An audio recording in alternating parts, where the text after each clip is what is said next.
وَإِن كَانُوا مِن قَبْلُ لَفِي ضَلَالٍ مُبِينٍ صدق اللہ العظیم.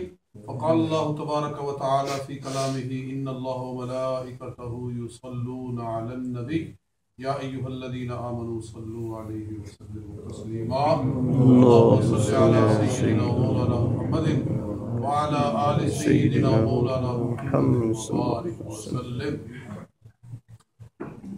عزیزان گرامی، سرکار دو عالم صلی اللہ علیہ وآلہ وسلم مومن کے لیے اللہ تعالیٰ کی سب نعمتوں سے بڑی نعمت ہے، اور اللہ فرماتا ہے وَأَمَّا بِنِعْمَةِ رَبِّكَ فَحَدِّثْ. جب تمہیں کوئی نعمت دی جائے تو اس کا چرچا کرو، اس کو بیان کرو، اس پر خوشی کا اظہار کرو. تو یہ آج ہمارا جمع ہونا اور یہ جو محافل میلاد ہو رہی ہے، ان سب کا یہی مقصد ہے. اور اللہ تعالی ہمیں 11ویں سپارے میں ارشاد فرماتا ہے قُلْ بِفَضْلِ اللَّهِ وَبِرَحْمَتِهِ فَبِذَلِكَ فَلْيَفْرَحُوا هُوَ خَيْرٌ مِّمَّا يَجْمَعُونَ. کہ اللہ تعالیٰ نے تمہیں جو قرآن عطا فرمایا ہے یہ اللہ تعالیٰ کا فضل ہے اور اس کی رحمت ہے. قرآن کی فضیلت بیان کی جا رہی ہے کہ قُلْ بِفَضْلِ اللَّهِ، کہ پیچھے قرآن کا ذکر ہو رہا ہے کہ ہم نے اس کو ہدایت اور شفا بنا کر نازل فرمایا ہے. تو آگے ارشاد فرمایا قُلْ بِفَضْلِ اللَّهِ وَبِرَحْمَتِهِ، کہ اللہ کے اس فضل پر اور اس کی اس رحمت پر فَلْيَفْرَحُوا، لوگوں کو خوشی کرنا چاہیے. کیا فرمایا؟ فَلْيَفْرَحُوا، خوشی کرنی چاہیے کہ ان کو قرآن ملا ہے. اس بات کی خوشی کرنا چاہیے کہ ان کو قرآن کی شکل میں اللہ کا عظیم فضل ملا ہے اور اللہ کی بہت بڑی رحمت ملی ہے. یہاں اللہ نے قرآن کو فضل قرار دیا ہے. کیا؟ فضل. اور قرآن کو پڑھ کے دیکھ لیں، قرآن کو صرف فضل کہا گیا ہے، اور رسول پاک صلی اللہ علیہ وسلم کو قرآن ہی نے فضل کبیر کہہ کر یاد فرمایا. سبحان اللہ. قرآن فضل ہے اور محمد مصطفیٰ صلی اللہ علیہ وسلم فضل کبیر ہیں. اللہ فرماتا ہے اِنَّا أَرْسَلْنَاكَ شَاهِدًا وَمُبَشِّرًا وَنَذِيرًا وَدَاعِيًا إِلَى اللَّهِ بِإِذْنِهِ وَسِرَاجًا مُنِيرًا وَبَشِّرِ الْمُؤْمِنِينَ بِأَنَّ لَهُم مِّنَ اللَّهِ فَضْلًا كَبِيرًا. جی کہ حضور علیہ الصلوۃ والسلام، اللہ فرماتا ہے ہم نے آپ کو بشیر بنا کر بھیجا ہے، نذیر بنا کر بھیجا ہے، اللہ کی طرف بلانے والا بنا کر بھیجا ہے، اور چمکانے والا آفتاب بنا کر بھیجا ہے. سبحان اللہ. وبشر المؤمنین، اور مومنوں کو بشارت عطا کر دیجئے بأن لهم من اللہ فضلا کبیرا، کہ سرکار کیا آئے ہیں، اللہ کا فضل کبیر آ گیا ہے. جی اللہ کا فضل کبیر آ گیا ہے. تو آپ قرآن کی آیتوں کو آپس میں جوڑیں تو دیکھیے کیا نتیجہ حاصل ہو رہا ہے. ادھر قرآن کو فضل کہا گیا اور فرمایا خوشی کرو کہ تمہیں فضل حاصل ہوا ہے، اور ادھر اللہ فرما رہا ہے کہ محبوب کی شکل میں تمہیں فضل کبیر عطا فرمایا گیا. فضل ملے تو خوشی کرنی چاہیے، تو فضل کبیر ملے تو پھر بھی خوشی کرنی چاہیے کہ نہیں کرنی چاہیے؟ بے شک بے شک. جی قرآن ملا ہے تو خوشی. دیکھو رمضان میں قرآن ملا، اللہ تعالیٰ فرماتا ہے اِنَّا أَنزَلْنَاهُ فِي لَيْلَةِ الْقَدْرِ، ہم نے قرآن کو لیلۃ القدر میں نازل فرمایا. سبحان اللہ. بتائیے جب لیلۃ القدر آتی ہے سارے جہان میں خوشی کی جاتی ہے کہ نہیں کی جاتی؟ ہر مسجد میں جلسہ ہوتا ہے کہ نہیں ہوتا؟ جشن نزول قرآن، اشتہار چھاپے جاتے ہیں. ہر فرقے والا، جی ہر مسلک والا، کوئی بھی عقیدہ ہو، کوئی بھی فرقہ ہو، جو بھی مومن کہلاتا ہے وہ سارے کے سارے کہتے ہیں جی جشن نزول قرآن منایا جا رہا ہے، کہ نزول قرآن کا جشن ہو رہا ہے. کیوں کہ اللہ تعالیٰ نے قرآن عطا فرمایا ہے. تو جلسے ہو رہے ہیں، کھانے پکائے جا رہے ہیں، دیگیں پک رہی ہیں اور لنگر تقسیم ہو رہے ہیں. کیا ہوا ہے؟ کہتے ہیں کہ جی الحمدللہ آج اللہ نے قرآن عطا فرمایا ہے. سبحان اللہ. تو قرآن سے پوچھو قرآن اس نبی کی کیا شان بیان فرما رہا ہے جس کے اوپر یہ قرآن نازل فرمایا گیا. تو فرمایا کہ اللہ کے فضل پر خوشی کرو. تو ہر مسجد سجا دی گئی، ہر فرقے والے نے اپنی مسجدوں کو آباد کر دیا، بڑے بڑے کھانے پک رہے ہیں، بڑے بڑے علماء آ رہے ہیں، جل ساری ساری رات چراغاں کیا جا رہا ہے، جھنڈیاں لگائی جا رہی ہیں، کیوں کہ قرآن ہے۔ الحمدللہ اگر قرآن کی یہ شان ہے تو قرآن والے نبی کی کیا شان ہے، سبحان اللہ۔ اس کی بھی خوشی کرنی چاہیے کہ نہیں کرنی چاہیے؟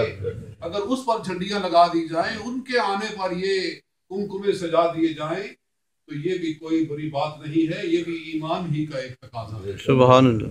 اور پھر فرمایا قرآن اللہ کا فضل ہے اور اللہ کی رحمت ہے، قل بفضل اللہ وبرحمتہ فبذلک فلیفرحوا، قرآن کی خوشی کرو کہ یہ اللہ کا فضل ہے اور اللہ کی رحمت ہے۔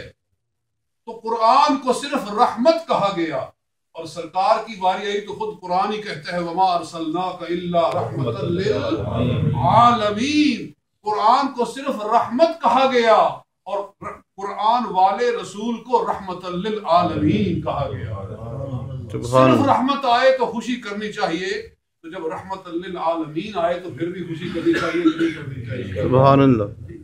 یہ سوال کرتے ہیں کہ جی ہاں جب حضور پیدا ہوئے تھے تو خوشی تھی، لوگوں نے خوشی کی، خاندان کا حق تھا کہ خوشی کرے، ماں باپ خوشی کرے، قبیلے والے خوشی کرے، جی اس وقت خوشی ہوئی تھی تو ٹھیک ہے، ہو گئی۔ یہ لوگ باتیں کرتے ہیں کہ ٹھیک ہے اس وقت خوشی کرنی وہ ایک حق بنتا تھا تو خوشی ہو گئی۔ کیا حضور ہر سال ہی پیدا ہوتے ہیں کہ ہر سال خوشی کرتے ہو؟ کیا حضور ہر سال پیدا ہوتے ہیں کہ تم ہر سال خوشی کرتے ہو؟ اس طرح کی خشک باتیں بھی بعض لوگ کرتے ہیں، تو اس کا جواب بھی ہمیں قرآن ہی عطا فرماتا ہے۔ سبحان اللہ۔ دیکھیے اللہ تعالیٰ لیلۃ القدر کی شان بیان فرماتا ہے، انا انزلناہ فی لیلۃ القدر وما ادراک ما لیلۃ القدر لیلۃ القدر خیر من الف شہر تنزل الملائکۃ والروح فیہا باذن ربہم من کل امر سلام ہی حتی مطلع الفجر۔ پوری صورت میں نے آپ کے سامنے پڑھ دی ہے۔ اللہ فرماتا ہے کہ ہم نے لیلۃ القدر میں قرآن نازل فرمایا ہے، اور تم کیا جانو کہ لیلۃ القدر کیا ہے؟ لیلۃ القدر 1000 مہینوں سے بھی زیادہ شان رکھتی ہے۔ سبحان اللہ۔ اس میں روح نازل ہوتا ہے، یعنی روح امین جبریل امین علیہ السلام نازل ہوتے ہیں، والملائکۃ اور فرشتے نازل ہوتے ہیں، من کل امر سلام، اس رات میں ہر شے کی سلامتی نازل ہوتی ہے، حتی مطلع الفجر، اور یہ رحمت اور یہ فرشتوں کا نزول ساری رات جاری رہتا ہے حتیٰ کہ طلوع فجر تک جاری رہتا ہے۔ میں کہتا ہوں کیا قرآن ہر سال نازل ہوتا ہے؟ جی کیا خیال ہے؟ قرآن ہر سال نازل ہوتا ہے؟ قرآن ایک ہی بار نازل ہوا، لیکن جس رات میں نازل ہوا اللہ نے اس رات کو ہمیشہ رحمت والی بنا دیا کہ جب بھی وہ رات آئے گی قرآن والی رحمت لے کر آئے گی۔ جی اس لیے کہ اس رات کو قرآن سے نسبت ہو گئی ہے، اس رات کو قرآن سے تعلق ہو گیا ہے، اس رات میں قرآن اترا ہے، لہذا جب بھی آئے گی قرآن والی رحمت بار بار نازل ہوگی۔ ہم کہتے ہیں کہ جس رات کو قرآن سے نسبت ہو جائے وہ برکت والی ہو جاتی ہے، تو جس رات کو قرآن والے رسول سے تعلق ہو جائے وہ بھی برکت والی بنتی ہے کہ نہیں بنتی ہے؟ سبحان اللہ۔ جی جب قرآن والا مہینہ آئے تو برکت ہوتی ہے، تو یقیناً جب مہینہ وہ آئے جس میں قرآن والا نبی آیا تو بھی برکتیں نازل ہوتی ہیں۔ تو یہ تو ہے محبت۔ اللہ تعالیٰ سرکار دو عالم صلی اللہ علیہ وسلم سے ہمیں گہری محبت عطا فرمائے۔ اور جیسے کہ ابھی کہا گیا کہ جی تم میلاد مولد حضور صلی اللہ علیہ وسلم کے میلاد کی بات کرتے ہو، بھئی میلاد سے سرکار کی زندگی کا آغاز ہوا ہے، حضور کی زندگی یہاں سے شروع ہو رہی ہے۔ آپ قرآن پڑھ کر دیکھیے، ہر سورت کا نام اس کے پہلے لفظ سے شروع کیا گیا ہے۔ جی بے شمار صورتیں ہیں کہ جو پہلا لفظ تھا اسی سے اس کا نام رکھ دیا گیا۔ یہ سورت کون سی ہے جی؟ یہ جناب یہ سورہ صاد ہے، یہ سورہ نون ہے، یہ سورہ قلم ہے۔ کیوں کہ اس کے شروع میں سورہ لفظ قلم آ گیا، اس کے شروع میں صاد آ گیا، اس کے شروع میں نون آ گیا ہے، تو جو شروع والا لفظ تھا اس کو ساری صورت پر حاوی کر دیا گیا۔ نبی اکرم صلی اللہ علیہ وسلم کی ہم سیرت بھی بیان کرتے ہیں، حضور علیہ السلام کے معجزات بھی بیان کرتے ہیں، سرکار کے فضائل بھی بیان کرتے ہیں۔ لفظ میلاد اس لیے استعمال کرتے ہیں کہ میلاد سے سرکار کی زندگی شروع ہوئی ہے، تو جو شروع والا نقطہ ہوتا ہے بسا اوقات اس کے ذریعے پوری کی پوری سیرت کو شامل کر دیا جائے۔ سبحان اللہ۔ تو نبی پاک صلی اللہ علیہ وسلم آج کی رات پیدا ہوئے، حضور صلی اللہ علیہ وآلہ وسلم کے دادا جان حضرت عبد المطلب کعبۃ اللہ کا طواف کر رہے تھے کہ اچانک آپ نے کیا دیکھا کہ کعبۃ اللہ بیت آمنہ کی طرف جھک رہا ہے۔ سبحان اللہ، سبحان اللہ۔ کو جھک رہا ہے جہاں حضرت آمنہ سیدہ آمنہ رضی اللہ تعالی عنہا کا گھر ہے، وہ گھر جہاں حضور پیدا ہوئے۔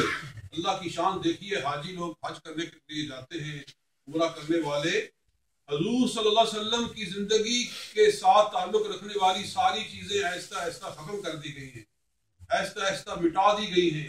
وہ پہاڑی جس پر حضور علیہ السلام نے کھڑے ہو کر پہلا واعظ فرمایا تھا، بادشاہوں نے اس کو گرا کر وہاں اپنا محل کھڑا کر دیا ہے۔ جی، جبل ابو قبیس جس کے اوپر سرکار نے پہلا واعظ فرمایا تھا، سب سے پہلا کہ لوگوں اگر میں تمہیں بتاؤں کہ اس پہاڑ کے پیچھے ایک بڑا لشکر تم پر حملہ کرنے والا ہے، مانو گے؟ کہنے لگے ما جربنا علیک کذبا اے محمد صلی اللہ علیہ وسلم، سبحان اللہ، سبحان آپ اللہ۔ کی زبان سے جھوٹ سنا ہی نہیں ہے، آپ کہیں گے تو صحیح فرمائیں گے۔ فرمایا پھر مان لو کہ مجھے اللہ نے اپنا رسول بنانا ہے۔ سبحان اللہ۔ جی، وہ پہاڑی ختم کر دی گئی، محلات بن گئے، وہ سرکار کا گھر حضرت خدیجۃ الکبریٰ کا گھر جہاں نبی علیہ السلام نے اپنی زندگی کے پورے 25 سال گزارے، 25 سال حضور جس گھر میں رہے، ساری اولاد حضور کی اس گھر میں پیدا ہوئی۔ حضرت فاطمہ پیدا ہوئی، حضرت طیب، طاہر، قاسم، حضور کی اولاد ساری وہاں پیدا ہوئی، زینب، رقیہ، ام کلثوم، سرکار کی ساری اولاد وہاں پیدا ہوئی۔ اس گھر کو مسمار کر دیا گیا، ختم کر دیا گیا، نشانات مٹا دیے گئے۔ یہ بھی ایک بڑا ظلم ہوا، ایک بہت بڑا سانحہ ہے مسلمانوں کے ساتھ کہ حضور کی زندگی سے تعلق رکھنے والی چیزیں ان کے نام و نشان مٹا دیے گئے۔ مگر جس گھر میں محمد مصطفیٰ صلی اللہ علیہ وسلم پیدا ہوئے، اللہ تعالیٰ نے اپنی قدرت کے ساتھ وہ گھر آج بھی بچا کر محفوظ رکھا۔ سبحان اللہ، سبحان اللہ۔ جی، لوگ جاتے ہیں، زیارت کرتے ہیں، اور اس گھر میں ہمیں نظر نہیں آتا لیکن اللہ کی رحمتیں اتر رہی۔ آنکھ والا تیرے جوبن کا تماشا دیکھے، دیدہ کور کو کیا نظر آئے کیا دیکھے۔ فیوز الحرمین کتاب ایک چھوٹی سی حضرت شاہ ولی اللہ مدثر رحمۃ اللہ تعالیٰ نے لکھی ہے۔ آپ اس کے اندر لکھتے ہیں کہ میں مکہ شریف میں تھا اور 12 ربیع الاول کا دن تھا، جیسے آج 12 ربیع الاول کا دن ہے، 12 ربیع الاول کا دن تھا، اور حضور علیہ السلام کا وہ جو جائے پیدائش ہے، مکان ولادت ہے، وہاں حضور علیہ السلام کی آمد کی محفل لگی ہوئی تھی اور میں بھی اس کے اندر موجود تھا۔ شاہ ولی اللہ مدثر رحمۃ اللہ علیہ ارشاد فرماتے ہیں اچانک اللہ تعالیٰ نے میری آنکھوں سے پردے اٹھا دیے اور میں نے کیا دیکھا کہ آسمان سے 2 طرح کا نور نازل ہو رہا ہے۔ سبحان اللہ۔ ایک سادہ نور ہے اور ایک فرشتوں کا نور ہے، یعنی فرشتے بھی نورانی شکل میں آ رہے ہیں، اور ایک نور آسمان سے علیحدہ آ رہا ہے، اور یہ دونوں نور آپس میں مکس ہو رہے ہیں اور مکس ہو کر اس محفل کے اوپر برس رہے۔ فرماتے کافی دیر تک یہ منظر میں اپنی آنکھوں سے دیکھتا رہا۔